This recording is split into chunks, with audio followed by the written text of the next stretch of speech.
पहले एक कातंत्र रूप माला करके हमारे संस्कृत की एक किताब है। एक किताब हम लोगों को बड़ी मुश्किल में मिली, तो आचार्य जी से कहा इसको हम रख लें, मंदिर में मिली। तो आचार्य जी नहीं नहीं रखना नहीं महाराज, मैंने कमेटी से आज्ञा ले ली है। और कमेटी कहती हाँ महाराज ले जाओ। तो आचार्य ने कहा किताब है कहाँ की पहले बताओ। बोले लाइब्रेरी की। तो लाइब्रेरी ने जिसने किताब रखी थी उसने एक व्यक्ति को पढ़ने के लिए रखी थी कि सबको पढ़ने के लिए रखी थी? मतलब सबके लिए। अब तुम एक अकेले निकाल के ले जाओगे तो इस किताब को रखने वाले ने कितने लोग पढ़ेंगे, उस सबका ज्ञानावरणी कर्म का बंध तुम्हें होगा और जिंदगी भर रट जाना किताब रट रट के, सब बुद्धू बने रहोगे, कोई याद नहीं होगा। किताब लाइब्रेरी की है। आपको अकेले भेंट की हो तो भेंट करने वाला कहता है ठीक है मैंने महाराज को भेंट किए, महाराज के लिए दी। वो लाइब्रेरी की किताब है और लाइब्रेरी किताब को कितने लोग पढ़ेंगे, कोई गिनती? कोई भी पढ़ सकता है। कभी कोई महाराज आएंगे तो वे भी पढ़ेंगे।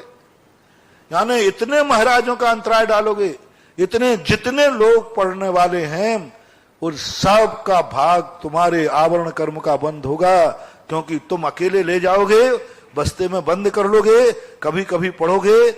तो इससे अच्छा नहीं पढ़ोगे तो क्षयोपशम हो जाएगा, लेकिन सार्वजनिक चीज को अपने कब्जे में मत लो, ये अनर्थ दंड है, नहीं लेने दे।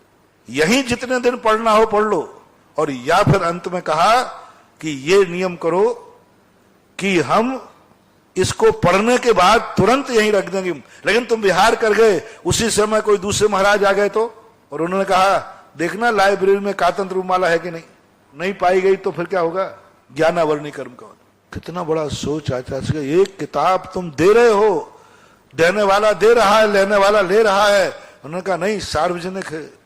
तब फिर एक सज्जन वहां थे, उन्होंने फिर किताब छपवाई, फोटो कॉपी कराई, फिर अलग से हम लोगों के नाम से दी। हाँ अब ये किताब तुम्हारे नाम से आई है, उसने फोटो कॉपी तुम्हारे नाम से कराई है, अब इसको आप पढ़ करके।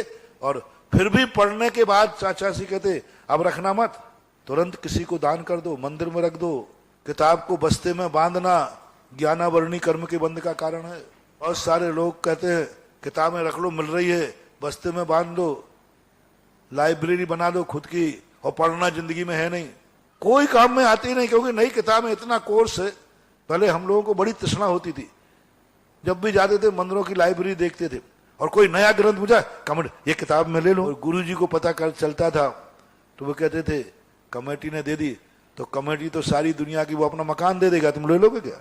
वो तो सब दे देगा, आपका होगे तो। आचार्य जी कहते नहीं, हमारे आचार्य जी ने आज तक कोई ग्रंथ अपने बस्ते में नहीं रखा। गजब का। हमारे आचार्य महाराज कितने पढ़े लिखे मालूम आपको? 9th पढ़े, 9वीं कक्षा पढ़े हैं बस। और आज उनका क्षयोपशम इतना है कि पीएचडी और डीलेट वाले भी वहां आकर प्रश्न पूछते हैं, बड़े बड़े पंडित भी। क्या कारण है उनका क्षयोपशम हो गया? डीलेट करे हुए को ज्ञान का क्षयोपशम नहीं है। इतना हर प्रश्न का जवाब उनके पास है। क्या कारण है? मुझे जो और भी कई कारण होंगे, उन्होंने कभी कोई शास्त्र अपने कब्जे में नहीं रखा, पढ़ा छोड़ दिया। उनके बस्ते में कोई किताब मिलेगी ही नहीं, कभी कोई शास्त्र नहीं रखते वो, जब से मैंने उनको देखा है। कभी ये नहीं कहा होगा ये ग्रंथ रख लेना हम बाद में पढ़ेंगे, नहीं, जितना आया पढ़ लिया वहीं छोड़ के चले जाते। हम लोग भले रख लेते थे, अब हम भी नहीं रखते। कोई शास्त्र हम रखते ही नहीं कब्जे में। जहां चतुर्मास करते, जहां रुकते, जितने शास्त्र आते वहीं छोड़ के चले जाते, वही मंदिर में रखवा देते। या कोई कहे कि हमारे लिए लाइब्रेरी में दे दो, ले जाओ, अपने पास नहीं रखूंगा। क्योंकि एक किताब को जब छपती है, आचार्यों ने लिखा, एक के लिए नहीं लिखा, सारी दुनिया के लिए लिखा।